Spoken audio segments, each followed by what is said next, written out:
bright and cheery morning, when Muffy Van Drielen's mood is anything but. Ordinarily, Muffy is a refined and reserved woman, not prone to outbursts of great emotion. You'll have to pardon me today, for Muffy is flustered, upset, and embarrassed. But, as you will soon learn, she has good reason. The well-to-do widow has summoned police detective Harry Warren to her palatial residence to relate a most unfortunate tale of woe. This is terribly difficult for me, Detective Warren. Just take your time, Mrs. Van Driven. Talking about them makes me feel more like a fool. Exactly what did happen? He seemed so gentle, so nice and considerate. Whoever thought he would turn out to be such a scoundrel? Yes, I'd be interested in knowing the man's name, Mrs. Van Driven. It's Mercato. Andrew Mercato. Well, it's possible the name is just an alias. You know that. It wouldn't surprise me one bit if that's only just like everything else about him. How did Mr. Mercato make your acquaintance? This may sound like an odd place to strike up a friendship, but we met at the Exlawn Cemetery. What brought you out there? It was the first anniversary of my dear Leonard's passing. There's no idea how I missed him. I'm sure it's been very difficult for you. It was an appropriate day to visit, so I drove out there and put some flowers on Leonard's grave. As I started to leave, this man joined me. You mean Mr. Mercato? Yes. He saw that I'd been crying and offered me a handkerchief. That's kind of him. Did this Mr. Mercato tell you what he was doing at the cemetery? Well, he was there to pay his respects to his departed wife, Eleanor, I believe. That was quite a coincidence. Yes, quite. We talked as we walked to the parking area. As we were about to go to our respective automobiles, Andre asked me if we might have dinner one evening. And you agreed? Well, Andre was most charming, and I'd been feeling very lonely. You and this Mr. Mercato became close friends, I take it. To the point that when Andre asked for my hand in marriage, I accepted, gladly and gratefully. Do you know Judge Harlan? Just by reputation only. Well, Roscoe Harlan is a long-time family friend. Andre and I agreed that an elaborate ceremony would not be in good taste, so we were to be wed in the judge's chambers. I see. Only Mr. Mercato never showed up. I'm still waiting. I've never been so humiliated in all my life. Yes, well, I'm sorry things didn't work out for you, Mrs. Van. Yes, so am I. Andre and I had such wonderful times. I'm really not sure that I'm the person you should be telling all this to, ma'am. Why not? You're a police officer. Yes, well, breach of promise is not a criminal offense. Andre didn't only abscond with my heart, Detective. 10,000 of my dollars are also in his possession at the moment.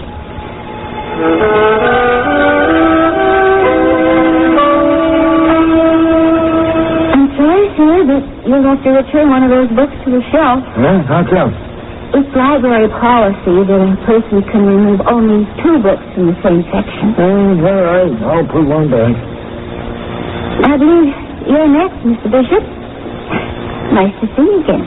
Well, good morning, Miss Harris. How are you this lovely day? Fine. Just fine. How can I help you today?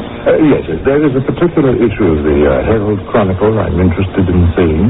Of course. But if the issue's dated more than 3 months ago, I'll have to locate it in a microfilm file. Well, you'd better get out your catalog then. Which particular edition are you interested in? The one dated exactly a year ago today.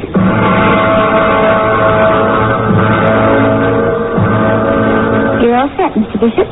I've fitted the microfilm containing the material you wish to read onto the viewer. All you have to do to see each page individually is turn this knob. Oh, but you've done this before, so I'm sure you'll manage just fine. Yes, I'm sure that I will. Thank you. I'll just fast forward this thing to that part of the paper that always brightens my day, the obituaries. Well, here's something. Marcus Croft, president of Croft Enterprises, was laid to rest today after suffering a fatal heart attack. Croft, a self-made man, single-handedly turned a small textile business into one of the largest retail chains in this part of the country. Croft is survived by his wife, Winifred. Burial will take place at the Shady Grove Cemetery. Well, I'm sure it'll be easy enough to find that one.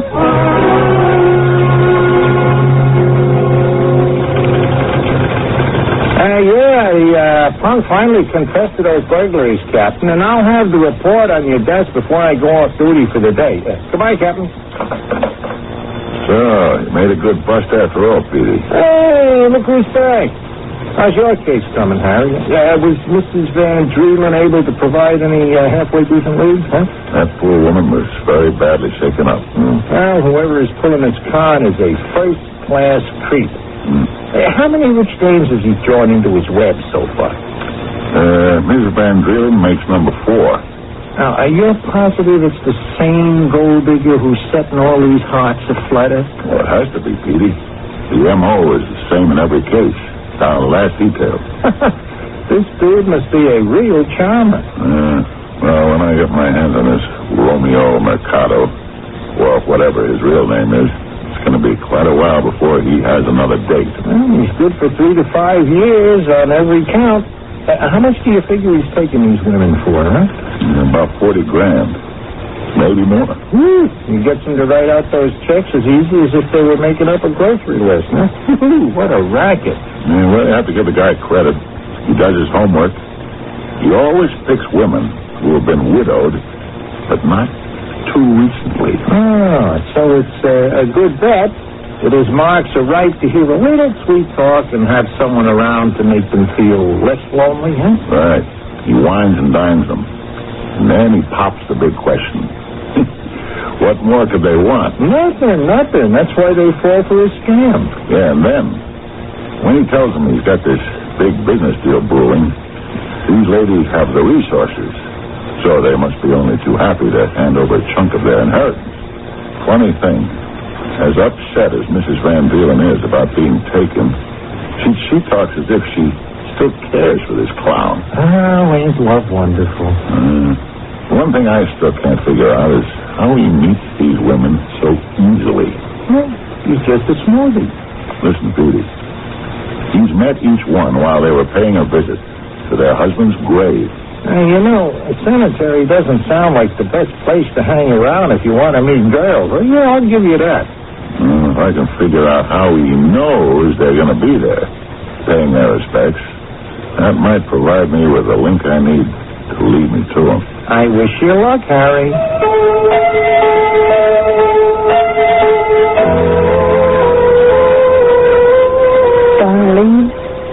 Darling Marcus, I can't believe it's been a whole year since you've been gone. Not a day, not an hour goes by that I don't think of you. My life is so empty without you. I miss you. I miss you terribly. Pardon me, ma'am. Good heavens. Who are you? Well, I'm sorry if I startled you. That's all right. I didn't hear you. Please forgive my intrusion. I simply could not help but notice the beautiful flowers you laid on that headstone. Marcus always enjoyed freshly cut flowers. Yes, and these surroundings are so peaceful and full of natural beauty. It just seems a shame that the living who come here are never able to truly appreciate it. That's true enough, I suppose. Are you leaving now? I was about to, yes. Well, I'm on my way to the gate as well. May I walk with you? If you'd like. Your late husband rests here, I assume. Yes. We were married for 27 years. Are you here often? Yes, fairly regularly. It gives me comfort to visit, to be near Marcus. Oh, there's little else in my life now. Well, I too frequently feel the need to be close to my departed wife. My dear Martine reposes in a lovely spot, just beyond that grassy knoll. You have my deepest sympathy. Thank you. It was a year ago today that I lost her. It seemed only proper that I be here to commemorate this sorrowful anniversary. A year ago today? Now, there's a coincidence. Oh, I'm afraid I don't understand. Today marks the first anniversary of the death of my husband as well. Oh, really? It's unfortunate that we share such sad common ground. My goodness. Please, how rude of me. I've neglected to introduce myself. I am Armand Grenville. My name is Croft. Winifred Croft. I am most pleased to make your acquaintance, Mrs. Croft. Thank you. You know, I think you're the first person I've spoken with since I've been alone who could truly understand my ordeal. My car is right over there. Thank you for walking me to the gate. Oh, no. It's been my pleasure. And thank you for listening to the ramblings of a rather lonely old man. Oh, you shouldn't think of yourself in that way, Mr. Grenville. Not at all. No, you see, I've not spoken to anyone the way I just did since I've lost my Martine. You're very easy to speak to. I hope I've helped you feel a bit better. Yes, you have. Very much so. You're a most charming woman. Why? Thank you. Mrs. Croft, I may be totally out of line in making this request, but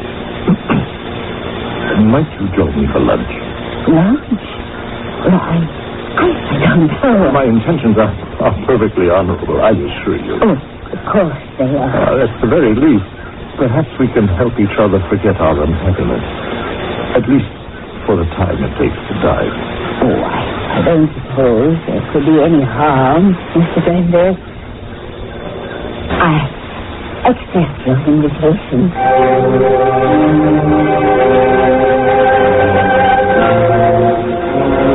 Well, history seems to be repeating itself. Mr. Augustus Bishop, alias Andre Mercato, and now Andre Grenville, has deftly managed to make the acquaintance of yet another wealthy widow. But is Winifred Croft as vulnerable to her suitor's charms as her predecessor? Or will she see through the larcenous Lothario's roots and draw the line before she draws a check? We'll learn more as our story progresses in Act 2.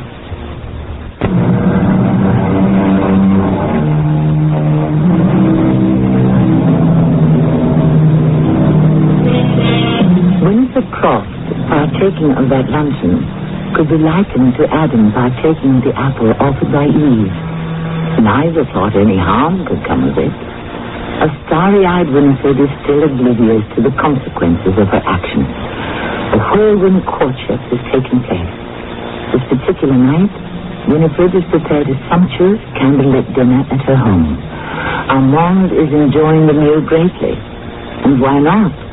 Since, figuratively speaking, he has the widow eating out of the palm of his hand. Was dinner to your satisfaction? Oh, everything was superb. You outdid yourself. I'm glad you liked it. The food as well as the company keeps getting better and better. That's very nice to hear. I owe you a great deal of gratitude, Winifred. What did I do? Well, I've begun to enjoy life again. And it's all because of you. You returned the favor, Armand, many times over. We've known each other but a very brief time. I never thought it would happen again, and certainly not so quickly. Armand, what are you saying? I fall in love with you, Winifred. I'm in love with you, and I want to marry you. What? I didn't mean to propose so crudely. I'm not sure I can believe I'm hearing this. Oh, no, if I've offended you, I am truly sorry. Oh, you still have nothing to apologize for. Well, does that mean you'd consider becoming my wife? No, I am quite fond of you, Armand. You know that. Oh, you don't have to give me your answer now. Just take all the time you feel is necessary. Do you think they'd approve? Well, whom are you referring to? Your Martine and my Marcus. Winifred, our happiness was important to them when they were alive. I'm positive that's not changed. There's no doubt in my mind that we have their blessing. I believe you're right, Armand. I accept your proposal. I will marry you. Oh, that is wonderful. A small, dignified ceremony. How does that sound? Quite proper, considering the circumstance. I'll begin to make the arrangements first thing in the morning. Fine. What about the honeymoon? What about it? How about a cruise to an isle in the Caribbean? That sounds lovely. You know, all of a sudden, I'm beginning to feel very excited about this. It's as if I were a girl of 20 again. Oh, I only wish I could give you a cruise around the world. That would be more in line with what you're accustomed to, I'm sure. You shouldn't even consider such things. I've been well provided for. I want to provide for you, Winnie. We'll manage just fine. Oh, I do all right, but I'd be doing a whole lot better if I hadn't boxed myself into a rather frustrating situation. What do you mean? Well, a long-time business associate of mine contacted me the other day. He has a venture in the works that, simply cannot miss. Oh, that sounds encouraging. Oh, yes, anything my friend touches turns to gold. And he wants to let me in on the deal. Oh, why aren't you happy about it? Well, at the moment, I'm what they refer to in the financial circles as cash poor. You see, all my capital is tied up in other investments, and it would be, well, impossible to shake any of it loose right now. Oh, that is unfortunate. Yes. You know, I just had an idea. Your late husband used to speculate in investments of this sort all the time. How would you like to carry on the family tradition? How would I do that?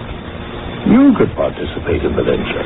Oh, I don't know the first thing about high finance. Marcus handles all the business affairs. Well, that is where I can help you. Now, I would act as the liaison between yourself and my friend. But that still leaves you out in the cold. Well, not if I accept, say, 10% of the profits. It's a finder's fee. This idea of becoming a businesswoman intrigues me. Only I'm not sure I like your suggestion regarding the division of profit. Oh, well, I'd take nothing gladly. Helping you will be reward enough. Since we'll be sharing everything about our lives from now on, it seems only fair that we share whatever gains are gotten from this deal 50-50. Tell me how much is needed, and I'll write the check. Mrs. Van Valen, follow-up visits of this sort are routine, but sometimes they can be very productive. That seems absolutely no help. Well, you're trying, and that's all I can ask. The names you're mentioning absolutely nothing to me. Should I know these women? Prior to your unfortunate experience, Paula Johnson and Jeanette Reagan were involved with a man we believe was your Mr. Mikado. They were swindled, too. Yeah, that appears to be the case. Perhaps I should get together with these women. We could form some kind of a club. There appears to be absolutely no connection between the three of you. Yet one has to exist. What makes you so sure of that? Well, out of all the women in this area, widowed recently, how did this man know the precise day you would be visiting your husband's grave sites? That's a good question. I can uncover his source of information. I would be that much closer to apprehending him. Excuse me. Hello? Muffy, is that you? Who's calling? I'm not surprised you don't recognize my voice. It's been ages since we've spoken. This is Winnie Crop from the country club. Oh, Winnie, yes, hello. Could you hold on for just 1 second? Detective, is our business concluded? I would like to take this call. I have no more questions, at least not now. But if you recall anything that might be of help, would you please contact me? Certainly, and I'd appreciate being kept up on all the progress of your investigation. Thank you. I'll show myself out. Good night. Well, how are you, Winnie? Couldn't be better, actually. Well, that's nice to hear. I'm sorry we lost touch. I removed myself totally from the country club scene after Leonard died. I did my own disappearing act after I lost Marcus. And to what do I owe the pleasure of this call? I have some wonderful news. I wanted to share it with an old friend. I could use some happy news at this point, Winnie. Are you ready for this? I'm going to remarry. Really? Winnie, I'm very happy for you. Congratulations. It all happened so suddenly. Well, from the sound of your voice, you must be someone very special. Oh, he is, Muffy. I bet you've never met anyone like him. I'm intrigued. Tell me all about this knight in shining armor. Well, for starters, you'll never guess where I met him. Winnie, when did you say that you and Mr. Grenville were planning to be married? Oh, I expect to be Mrs. Armand Grenville within a week, or two at the most. Look, Winnie, would it be possible for me to come over to your house right now? Isn't it a bit late to pay a social call? It's important that we talk. Very important. The last thing I want to do is hurt you, Winnie. You're not going to like what I have to tell you. You're frightening me. Winnie, you won't be marrying Armand Grenville. How can you say such a thing? We're engaged. The wedding will never take place. Believe me.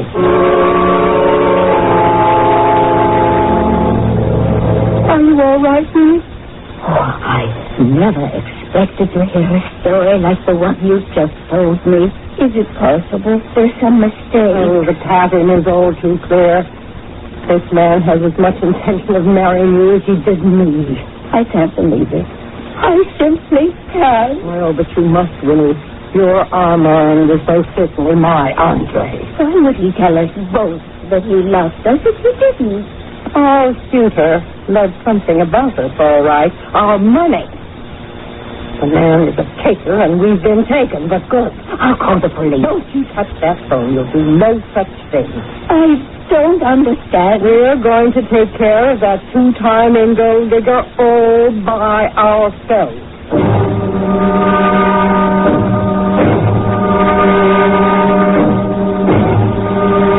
I don't think the captain's going to be too happy about this progress report, Harry. It sounds more like a non-progress report.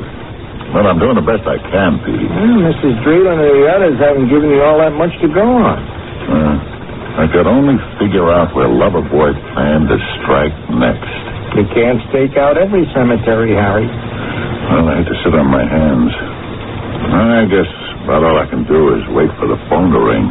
And who's going to be on the other end of the line, huh? The next intended contributor to Loverboy's health and welfare plan. Before she writes any checks, hopefully.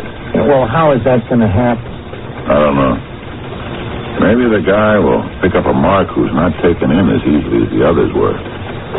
Maybe she'll smell the rat and contact us. You're grasping at straws, Harry. Petey, if you have any bright ideas, I'd be more than happy to listen to them. If not, then just as soon you buried your nose in the sports page again. Harry, this is a red letter day. My Hawks have all but clinched the championship. Listen, Peter, you're getting a little ahead of yourself, aren't you? It's only mid-season. You know the old saying, the team that's in first at the halfway point in the schedule is a cinch for the championship. Yeah, well, I wouldn't throw any victory parties just yet, Petey. There's 40 games to go, and the Blue Devils are only a game behind. Harry, the Hawks are a lock. It's going to be just like last season. What do you mean, just like last season? Well, a year ago today, the Hawks were in first, and they comped the top spot at the end of the year. It's going to happen again. Petey, you got your facts a little mixed up. This time last year, the Hawks were in a terrible slump. They were in third place. not first. Harry, you're telling the biggest Hawks fan in this town that he doesn't know what he's talking about? We all make mistakes. Well, questioning me about my team is yours. Let's not make a big deal out of nothing, huh, Petey? Starbucks says I'm right, huh? I'll take you out for a cup of coffee, but that's about it. Well, it's a bet. All right. Okay. So, now, how do we find out where the team stood exactly a year ago today? Well, the paper always prints the standings. I may be a bit of a pack rat, but I don't have 365 back issues of the Herald Chronicle sitting around my house. I know where they do. Where? They keep all the past issues on file on microfilm down at the library. Inadvertently, Detective Warren has just been handed an invaluable piece of information. If his powers of deduction are up to snuff, he may soon be hot on the trail of our elusive conman.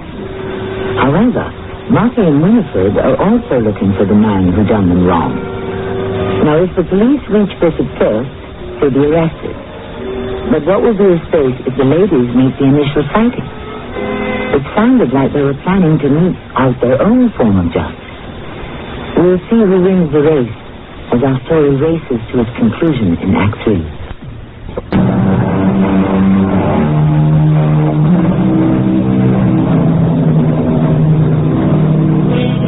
In the case of the wager between Harry and his friend Petey, the revelation of certain facts will cost one of them the price of a cup of coffee. I doubt either one will mind paying that debt.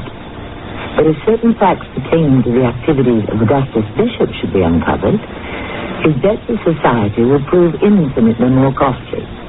At Petey's suggestion, Harry has gone to the library.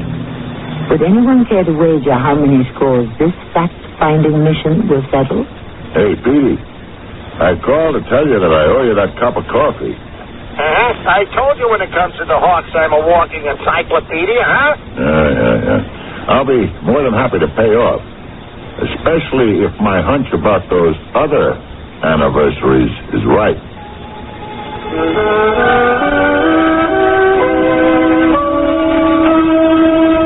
Division Headquarters, Sergeant Kelly speaking. It's me again, Petey. Hey, guess what? The dates coincide. Yeah, I went through the back issues. Every victim was met at the cemetery by this charmer on the first anniversary of their husband's death. Well, my con man come up with a pretty clever angle, huh? Figures the women would only show up to pay their respects a year to the day that they lost their husbands, right? So all this guy had to do was check the obituaries, pick the richest dude to pass on, and then head out to his gravesite, huh? Right. Sounds simple, right? Doesn't it? Harry, we may know how this guy set these women up, but we aren't any closer to figuring out who he is. That's where you're wrong, Petey. Miss Harris, has anyone else requested the same microfilm material as I just looked at? How would I know that? Well, you're in charge of this section of the library, and... True. But it would be impossible for me to recall every roll of microfilm that's been taken out. Could I see the sign-out book? The dates and names would be recorded in there. Here's my identification and badge. Oh, you're a police officer. Yes, and I'm on duty, Miss Harris. This is highly irregular. I'm sure that you have your rules, but refusing me access to that book is only wasting precious time. Because I can easily get a court order that will force you to let me see it. It's in my office. Have a seat, I'll get it. Thank you. How does this happen? If that detective sees that record book, my next job will be in a prison library. Hello? Oh, thank goodness you're home. Rosie, what's up? The jig is up, Augie. We've got trouble, big trouble. The cop is here asking questions. All the wrong questions. You think he knows? I know he knows. You told me this scam was flawless. I guess I was wrong. I told you we were pushing our luck. Do you want to haggle over whose fault this is? Or do you want to stay one step ahead of the law? Well, what do we do now? Well, maybe I'll go out in a few minutes and tell this flatfoot I couldn't find the information he wanted. But will he believe you? Not for a minute. But it'll buy you time to pack. Stuff everything in the suitcases. I'll be over as soon as I can, and we'll bid this city a fond farewell. Where are you, Rosie? It's been 20 minutes. Let's get a move on. It's about time. Good heavens. Hello, Andre. Armand, it's so nice to see you again. Muffy. Winifred. Well, what are you both doing here? Why, our friend appears surprised to see us, Winnie. I do hope it's a pleasant surprise, Armand. Or is it Augustus? Augustus Bishop? Well, how did you find out my name? How did you find me? Oh, it was quite simple, actually. Do you remember that day not too long ago when you offered to light my after-dinner cigarette? Oh, no, I always did that. Oh, yes, you were so gallant. Only this particular day, the silver table lighter was out of butane, so you reached into your pocket and took out a pack of matches and completed the task. Yes, get to the point. You left the matches behind. When it became necessary to locate you, we took a chance and paid a visit to the tavern advertised on the cover of that matchbook. It's rather a seedy place. I was disappointed to learn that you frequent such an undesirable The establishment. proprietor of the watering hole was reluctant to admit you to anyone answering your description. But you would be surprised how a $20 bill can jog a man's memory. Jerry told you for a lousy $20. Well, since you owe him $40, he saw it as a way to cut his losses in half. Well, ladies, I would love to chit-chat, but I am in a bit of a hurry. This won't take long. Look, I am sorry that things didn't work out, but these things happen. Don't try to patronize us. You played us for fools long enough. What do you want? We've come to settle the debt. I don't know what you're talking about. You owe us each $10,000. You gave me that money. You duped us into writing those checks. We want our money back. Well, I'm afraid I can't oblige you. Why not? It's gone. Most of it is, anyway. Look, just consider it a bad debt. It's tax-deductible. How dare you make light of this? You played with our sections and took our money. We're not about to forgive and forget. Well, I can't give you back what I don't have. Then you leave us no choice but to put Plan B into effect. Plan B? Yes. Well, what is Plan B? We are going to take care of you, Mr. Bishop. All your worries will soon be over.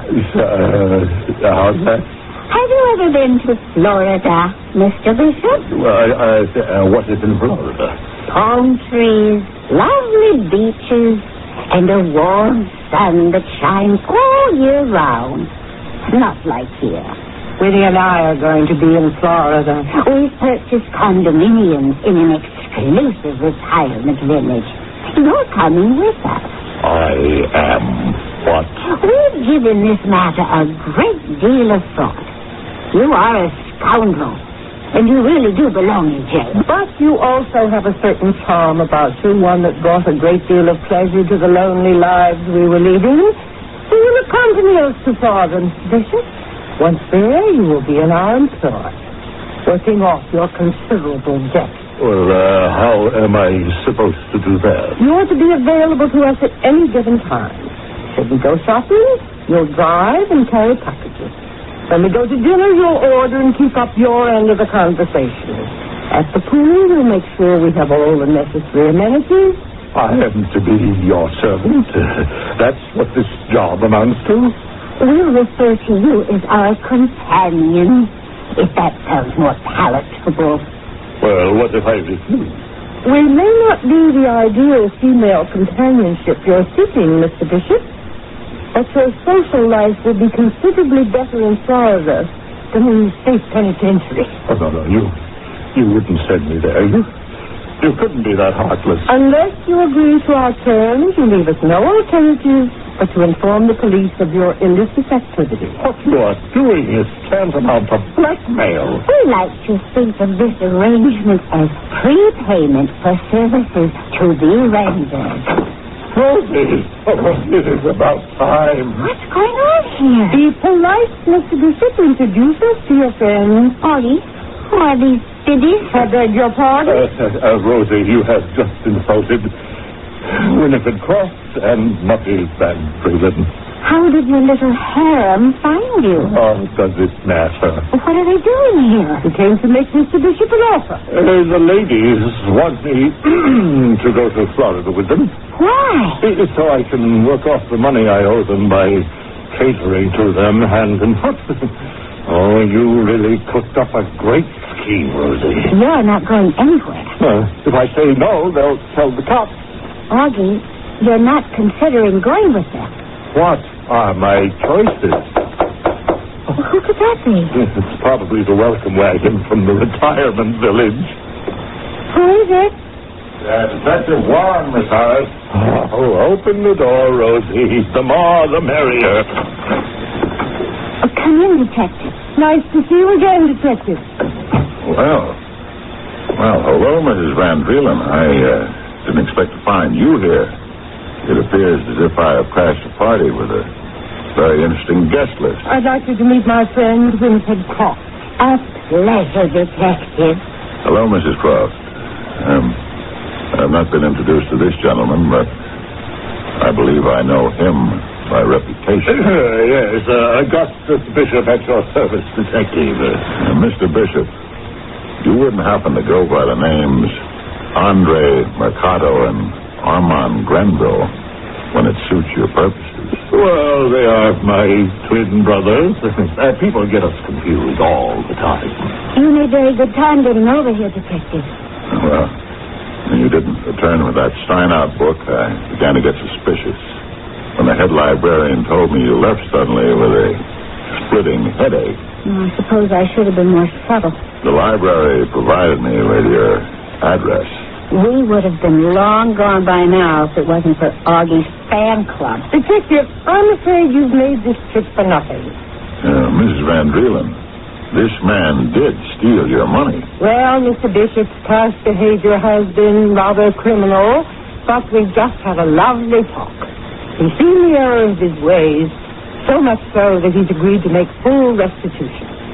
Is that right, Mr. Bishop? Yes. The matter of those checks was nothing more than an unfortunate misunderstanding. I've appreciated your efforts in my behalf, Detective.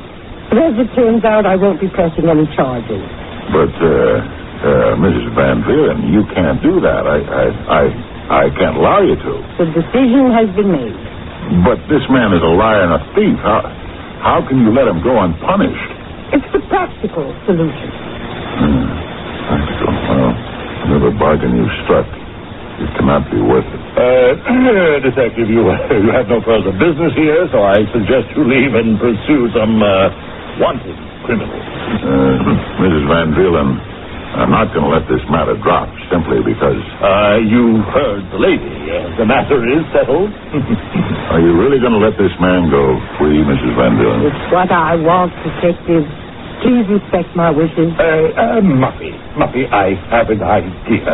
One that will ensure that Detective Warren will close the case and keep it closed. And what is that, Mr. Bishop? Well, if you and Winnie and the others sign a statement attesting to the fact that the money you gave me was for a business transaction, which it is, as it turns out, the police will have no recourse but to consider the matter closed.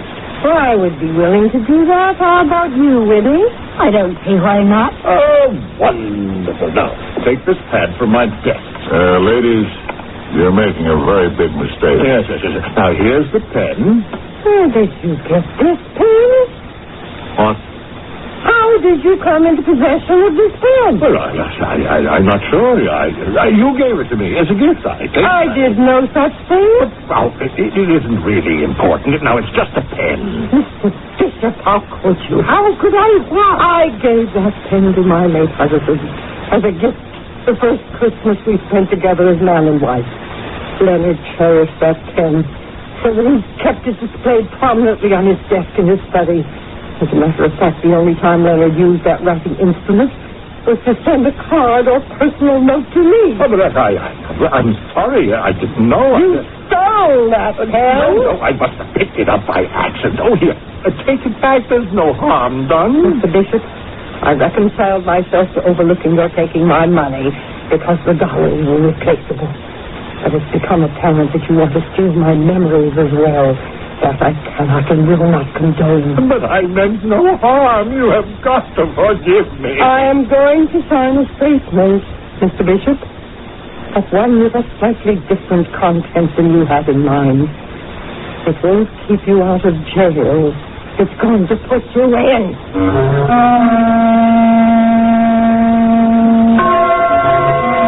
Detective Warren was only too willing to satisfy Mrs. Van Drielen's desire to sign on the dotted line. She made the formal complaint official with a stroke of pen that was worthy of John Hancock himself. In a way, Muffy was signing her own Declaration of Independence.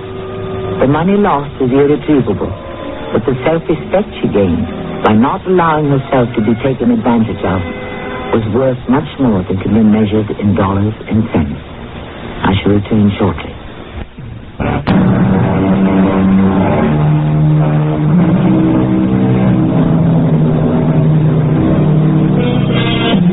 The ability to provide for the needs of another can be a blessing. In Augustus Bishop's case, it turned out to be a curse. Had Augustus selected only one wealthy widow, he would have been well taken care of, and might even find true happiness. Instead, he now sits in a jail cell, contemplating the error of his ways.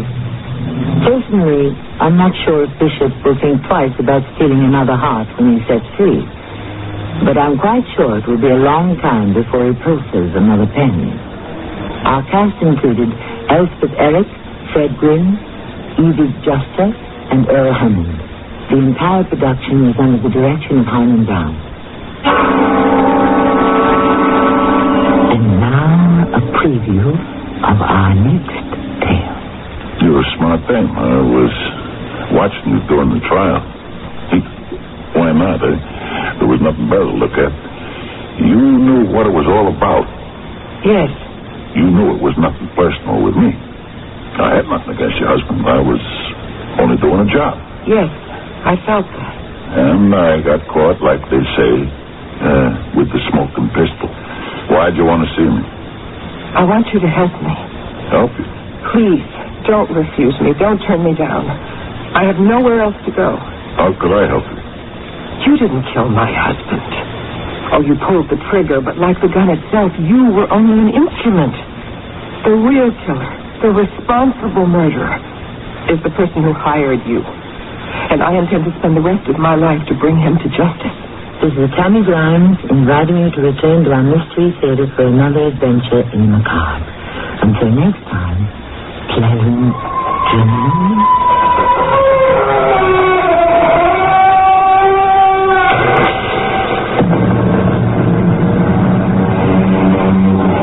Cooking has now become the most popular pastime or avocation in this country. At least 80% of the men do some